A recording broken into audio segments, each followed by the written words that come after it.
అమానుషం, కిరాతక చర్య, దుర్మార్గ చర్య. నిన్న విశాఖపట్నం ప్రభుత్వ భవనాలను తాకట్టు పెట్టావు. నేడు రాష్ట్ర సచివాలయ భవనాలు తాకట్టు పెట్టావు. రేపు 5 కోట్ల ప్రజల ఆస్తుల్ని తాకట్టు పెట్టడానికి సిద్ధంగా ఉన్నావా? దానికైనా సిద్ధం అంటున్నావు? ఎవరు బాబుగాడు ఆస్తులని నువ్వు సచివాలయాన్ని తాకట్టు పెట్టావు? నీ తాడేపల్లి కొంపను తాకట్టు పెట్టు, నీ హైదరాబాదులో లోటస్ పాండ్ను తాకట్టు పెట్టు, ఇడుపులపాయలోని ఎస్టేట్ని తాకట్టు పెట్టు, కడపలోని ఎస్టేట్ని తాకట్టు పెట్టు, మద్రాస్, కోయంబత్తూర్ సముద్ర తీరాన ఉన్న నీ ప్యాలెస్ని తాకట్టు పెట్టు. ప్రజల ఆస్తులు తాకట్టు పెట్టడానికి నువ్వెవడవు? నీకెవరు అధికారం ఇచ్చారు?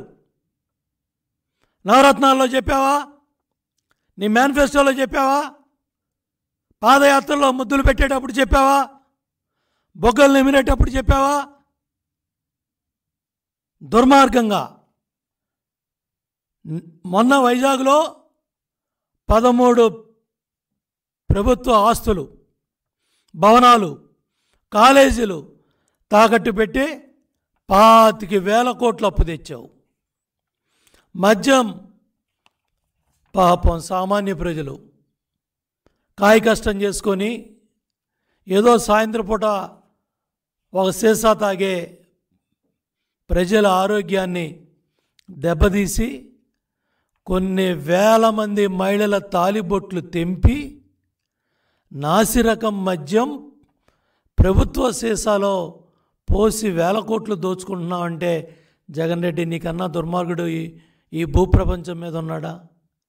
ఏం చేసుకుంటావు ఈ ఆస్తులు, ఈ కోట్లు, ఈ దోపిడీ? ఇన్ని వేల మంది ప్రాణాలు పోతా ఉంటే ఈ నాసిరకం మద్యం మీద 48,000 కోట్ల అప్పు తెచ్చావు. మద్యం తాగే వాళ్ళ మీద కూడా తాకట్టు పెట్టేశావు. వాళ్ళను కూడా తాకట్టు పెట్టి 48,000 కోట్ల అప్పు తెచ్చావు. ఆర్ఎండ్బి ఆస్తులన్నీ తాకట్టు పెట్టావు. భవనాలేంటి, స్థలాలేంటి, 7,000 కోట్ల అప్పు తెచ్చావు. ఎక్కడన్నా ఒక్క రోడ్డు బాగుందా? ఒక్క పంచాయతీరాజ్ రోడ్డు బాగుందా? ఒక్క ఆర్ఎండ్బి రోడ్డు బాగుందా? ఒక్క డొంక రోడ్డు బాగుందా? ఎన్ని వేల మంది హాస్పిటల్ పాలవుతున్నారు, ఎన్ని వందల మంది చనిపోతున్నారు. ఏమన్నా మానవత్వం ఉందా? ఏమన్నా సిగ్గుందా మీకు? ఏమన్నా బాధ్యత ఉందా మీకు? ఏ రోజన్నా తాడేపల్లి కొంపలోంచి బయటకు వచ్చి రోడ్లు చూసావా? దుస్థితి చూసావా?